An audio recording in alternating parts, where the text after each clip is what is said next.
Hi guys, one of the follower వచ్చేసి IPO alert అవడానికి chances పెంచుకునే టిప్స్ అడిగారు. క్లియర్ గా చెప్తాను. లాస్ట్ పాయింట్ అయితే మీకు ఖచ్చితంగా హెల్ప్ అవుతుంది. వీడియోని అయితే కంప్లీట్ గా చూడండి అండ్ వీడియోని సేవ్ చేసుకోండి. అందులో చాలా మంది మోర్ దెన్ 1 లాట్ అయితే అప్లై చేస్తుంటారు.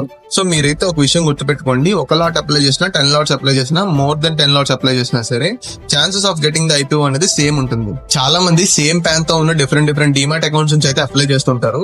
బట్ దాని వల్ల ఫండ్స్ బ్లాక్ అవడం తప్ప 1% కూడా యూజ్ లేదు. ఎందుకంటే ఒక ప్యాన్ నుంచి ఒక అలాట్మెంట్ మాత్రమే జరుగుతుంది. దీని బదులు మీరు ఏం చేయొచ్చు అంటే మీ ఫ్రెండ్స్, ఫ్యామిలీ, రిలేటివ్స్ వీళ్ళ డీమాట్ అకౌంట్స్ డిఫరెంట్ ప్యాన్ తో లాగిన్ అయిన వాటి నుంచి అయితే మీరు అప్లై చేయొచ్చు. మీ దగ్గర నిజంగా ఫండ్స్ ఎక్కువ ఉంటే అందరూ రీటైలర్ కేటగిరీలో అప్లై చేస్తాం కదా, మీరు రీటైలర్ తో పాటు హెచ్ఎన్ఐ కేటగిరీ ఆర్ మీరు ఎలిజిబుల్ అయితే ఎంప్లాయీ కేటగిరీలో కూడా అప్లై చేయండి. సో మీకు ఛాన్సెస్ ఆఫ్ అలాట్మెంట్ అనేది ఇంక్రీజ్ అవుతుంది.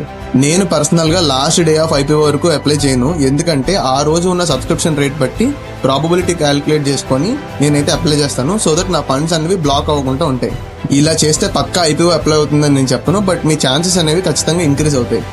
ఈ ఇయర్ లో మీరు ఎన్ని ఐపీఓస్ కి అప్లై చేశారో అందులో మీకు ఎన్ని అలాట్ అయ్యాయో కింద అయితే కమెంట్ చేసేయండి అండ్ అకౌంట్ అయితే ఫాలో చేయడం మర్చిపోద్దు.